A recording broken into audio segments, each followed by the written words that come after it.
What if the very films that crushed their directors' careers became the ones that saved them? You've seen the cult classics, but behind the horror was an industry that nearly destroyed these filmmakers.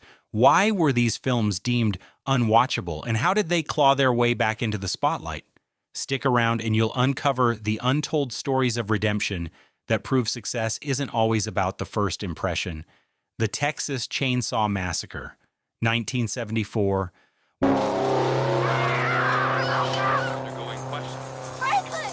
When the Texas Chainsaw Massacre hit theaters in 1974, it was a punch to the gut. Tobe Hooper's low-budget slasher was so grueling and graphic that it almost destroyed his career before it had a chance to begin. The film, drenched in violence and despair, left audiences horrified and critics calling it exploitative trash. It wasn't just the gore, it was the raw, relentless tension that felt more like an assault than entertainment. The backlash was intense, with Hooper struggling to secure work for years after. But this was a horror film that refused to die. Over time, it found its audience, those drawn to its brutal realism and chilling atmosphere. Today, the Texas Chainsaw Massacre stands as one of the most influential films in horror history. Hooper's masterpiece, once buried under controversy, now defines the genre and earned him a place in cinematic legend. Eraserhead, 1977.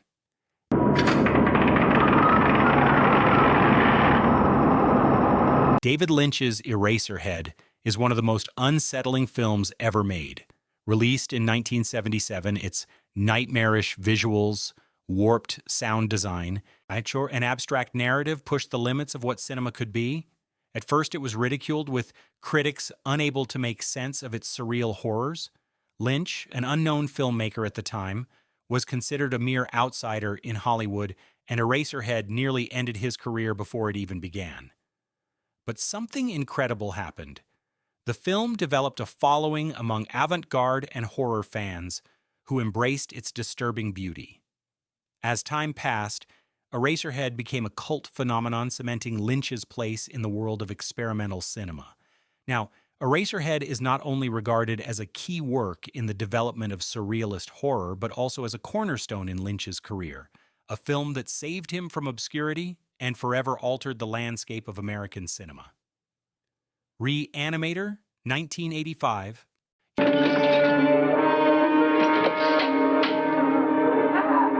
When Stuart Gordon's Reanimator was released in 1985, it was met with both awe and disgust. Based on H.P. Lovecraft's horror tale, the film combined grotesque gore with dark humor, delivering a campy but terrifying experience that audiences hadn't seen before.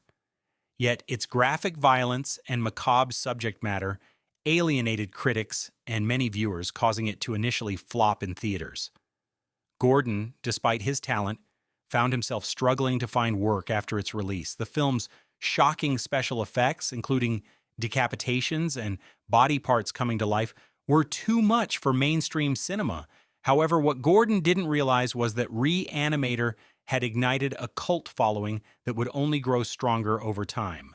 Its release on VHS and midnight screenings introduced the film to a new generation of horror fans, transforming it from a box office disaster to one of the most beloved horror comedies in history.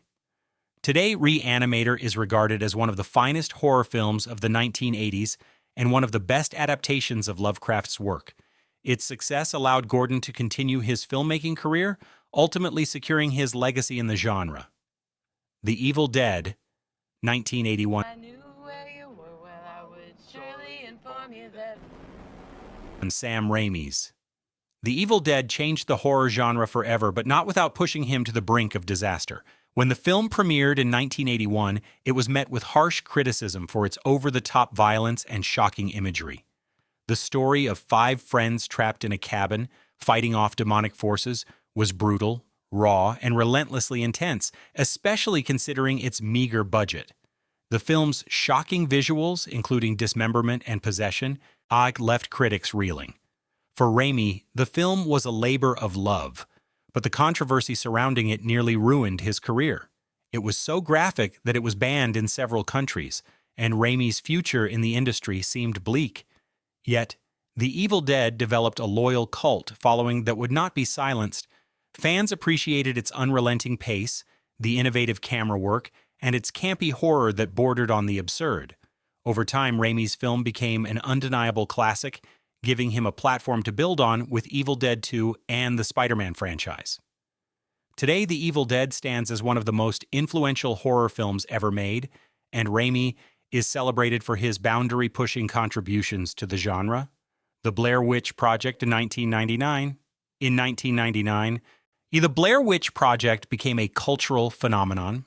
On its release, it was met with confusion and disbelief, with many questioning whether it was real or staged. The film, which follows three filmmakers who vanish while documenting a local legend, was shot in a raw, documentary-style format that felt shockingly authentic. However, the film's minimalistic approach, reliance on ambiguity, and lack of traditional narrative structure left mainstream audiences confused. The low-budget production also caused critics to dismiss it as a cheap, sensationalist exploitation of fear. The directors, Daniel Myrick and Eduardo Sanchez, faced significant challenges in the aftermath, with many viewing the film's failure as proof that the found footage genre would never succeed. But then something remarkable happened. The Blair Witch Project became a word-of-mouth success. Fans spread rumors, theories, and speculations about its authenticity, fueling interest and turning the film into a box office success. What started as a small indie project became one of the highest-grossing horror films of its time, and the directors eventually found themselves able to continue their careers in filmmaking. The Blair Witch Project is now credited with launching the found footage genre, and Myrick and Sanchez's careers, although initially faltering, were saved by its unexpected rise to fame. Suspiria, 1977.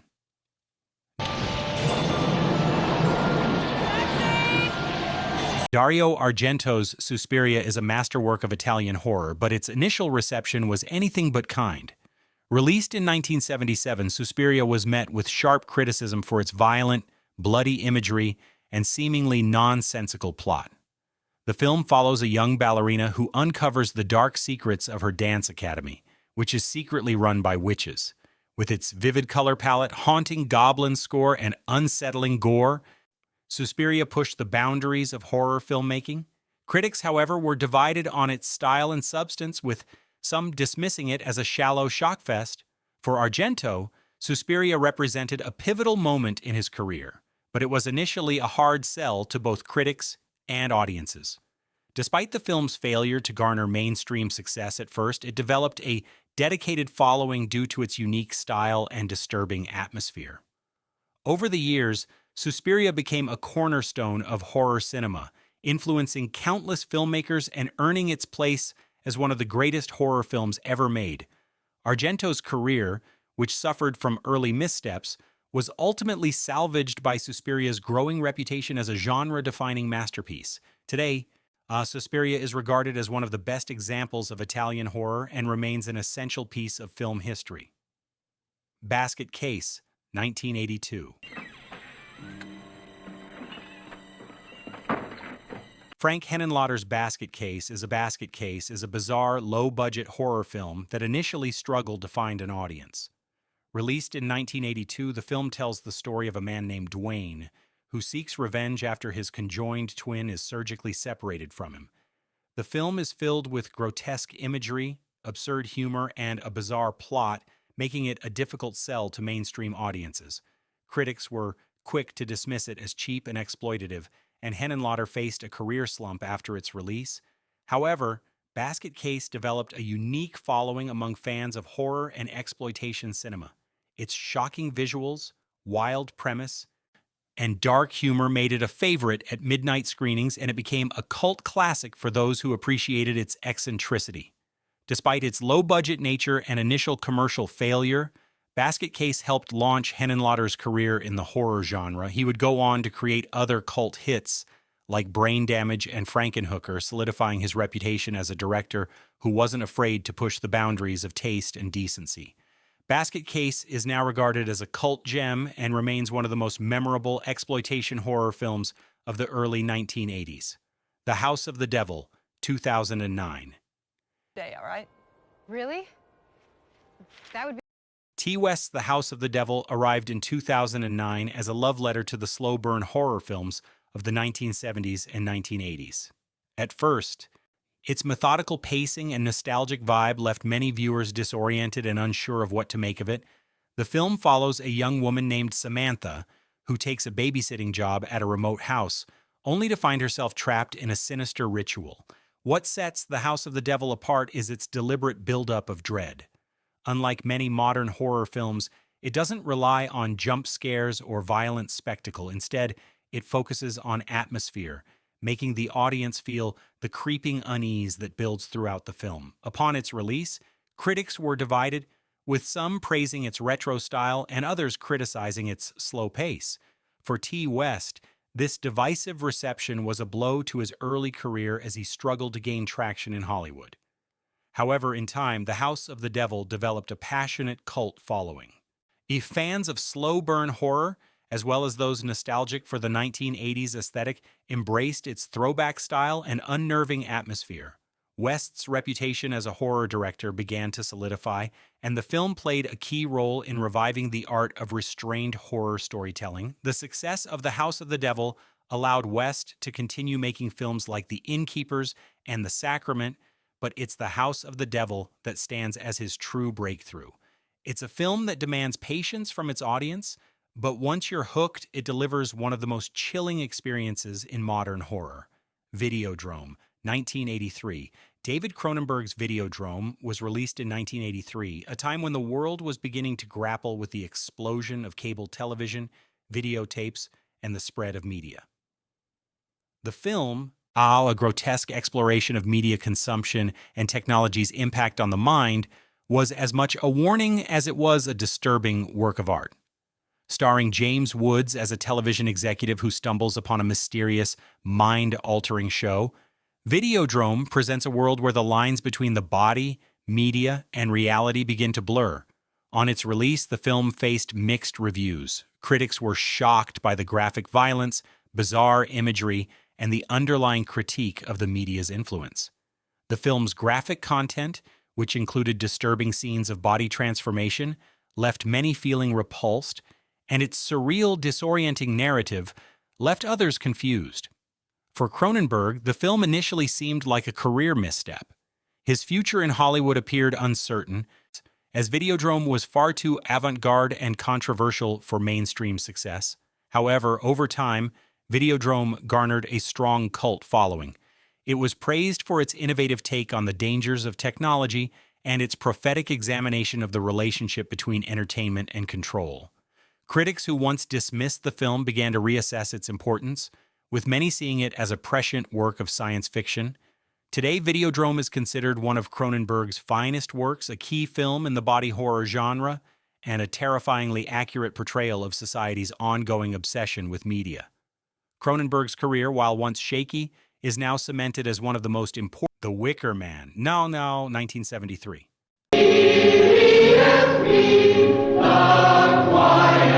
When The Wicker Man was released in 1973, it was met with confusion, criticism, and a general lack of interest from mainstream audiences. The film tells the story of a devout Christian police officer, played by Edward Mollis, who visits a remote island to investigate the disappearance of a young girl, only to uncover dark pagan rituals that threaten his own life. The film, with its slow pace, eerie atmosphere, and shocking final reveal, was unlike any horror film at the time. It subverted expectations by focusing more on tension and psychological horror rather than gore or violence. Critics at the time didn't know how to classify the film, and it was quickly dismissed as a cult oddity. The box office response was lukewarm, and for director Robin Hardy, The Wicker Man seemed destined for obscurity. However, something incredible happened over time. As more viewers discovered the film through VHS releases and word of mouth, its reputation began to shift. The Wicker Man became one of the most revered films in the folk horror subgenre, with many now hailing it as one of the greatest horror films ever made.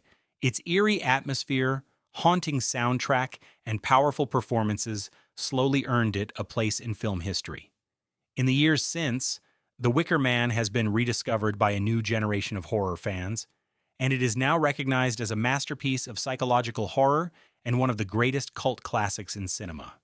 For Hardy, what seemed like a career-ending project in 1973, Phantasm, 1979. It's a hell of a way to end a trio. Don Coscarelli's Phantasm is a bizarre and surreal journey into terror that initially bewildered audiences and critics alike. When it was released in 1979, Phantasm was met with confusion for its strange narrative, disturbing imagery, and unique blend of horror, fantasy, and science fiction. The film follows a young boy named Mike who uncovers the deadly secrets of a mortuary owned by a mysterious figure known as the Tall Man. The movie's abstract storyline and unsettling tone left viewers unsure of what to make of it. The low-budget film had an unconventional structure, lacking the linear storytelling that most audiences were accustomed to. As a result, Phantasm was initially dismissed, and Coscarelli struggled to secure more projects in the wake of the film's lackluster reception. Yet, what was once a misunderstood oddity slowly grew into a cult classic. Phantasm found a dedicated fan base, thanks to its disturbing visuals, unsettling atmosphere, and memorable characters. Over time, it became one of the most revered films in the horror genre. Coscarelli's career flourished after Phantasm's resurgence, with subsequent sequels building on its eerie mythos. The film's influence continues to be felt in modern horror, with its surreal narrative style and surrealist approach becoming touchstones for filmmakers in the genre. Ended up being a pivotal moment, securing his legacy and reaffirming the film's power decades later. These films were once written off, their directors' careers nearly destroyed, but the power of cult audiences turned the tide. What began as controversy, rejection, and obscurity became redemption, securing these films' places in horror history.